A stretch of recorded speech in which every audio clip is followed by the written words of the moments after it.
Selamat pagi saudara dan sahabat dimanapun Anda berada. Senang berjumpa di dalam One Verse a Day. Kita mau merenungkan firman Tuhan, tapi sebelumnya marilah kita berdoa. Ya Allah, terima kasih untuk kasih dan kesetiaan Tuhan di dalam kehidupan kami. Untuk hari baru yang Tuhan beri, untuk kekuatan, iman, pengharapan di dalam Tuhan. Kami mau belajar dan merenungkan firman-Mu hari ini. Biarlah Engkau hadir, melawat, dan menerangi kami semua. Terima kasih Bapa, di dalam Kristus kami berdoa. Amin. Saudara, firman Tuhan hari ini dari Ibrani pasal 10 ayat 26. Sebab jika kita sengaja berbuat dosa, sesudah memperoleh pengetahuan tentang kebenaran, maka tidak ada lagi korban untuk menghapus dosa itu. Saudara, surat Ibrani berbicara tentang iman dengan cara yang khas, sebab penulisnya memanfaatkan baik perjanjian lama maupun gagasan-gagasan dari budaya dan filsafat Yunani. Penulis menyatakan bahwa Yesus lebih besar daripada semua malaikat Allah, semua nabi, bahkan Musa dan Yosua. Pengampunan dosa dan kehidupan yang baru hanya dimungkinkan oleh karena iman di dalam Yesus Kristus. Saudara, ayat yang kita baca hari ini merupakan bagian dari perikop yang mengajak orang Kristen untuk tekun hidup di dalam Tuhan.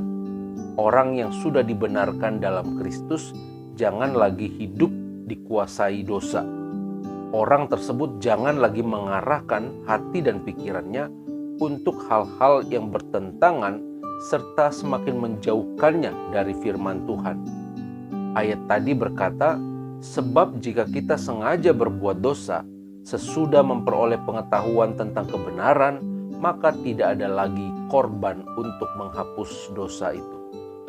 Saudara, orang-orang yang menolak Injil tentang Yesus, padahal mereka sudah pernah mendengarnya, akan menjadi musuh Allah.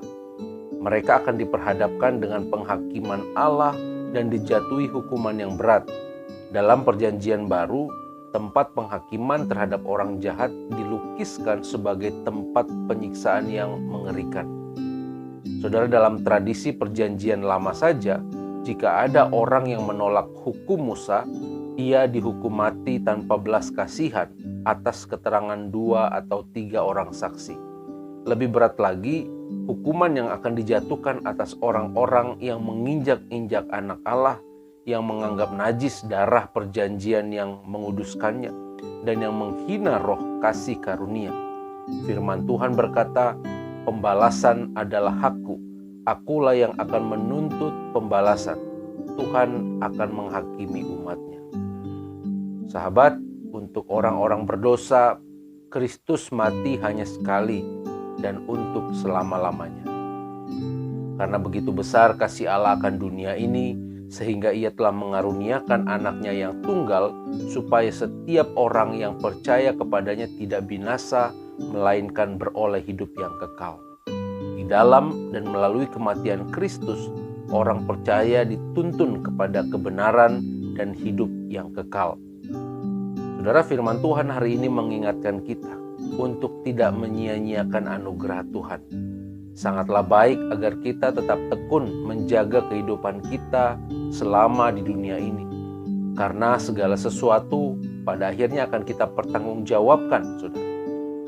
Dan Allah akan menghakimi setiap orang berdasarkan apa yang sudah dilakukannya selama ia di dunia ini. Berbahagialah mereka yang sampai pada akhirnya tekun berjuang, tetap setia, menjaga anugerah keselamatan, serta hidup di dalam kebenaran Kristus sampai akhir. Sahabat, untuk setiap kita yang percaya, jangan pernah tinggalkan Tuhan. Jangan pernah gadaikan Tuhan. Jangan tukar Tuhan dengan apapun yang ada di dunia ini. Segala sesuatu yang ada di dunia ini, uang, kekayaan, jabatan, kehormatan, kekuasaan, kenikmatan, itu semua hanya sementara. Itu semuanya akan habis. Kering seperti rumput, layu seperti bunga rumput.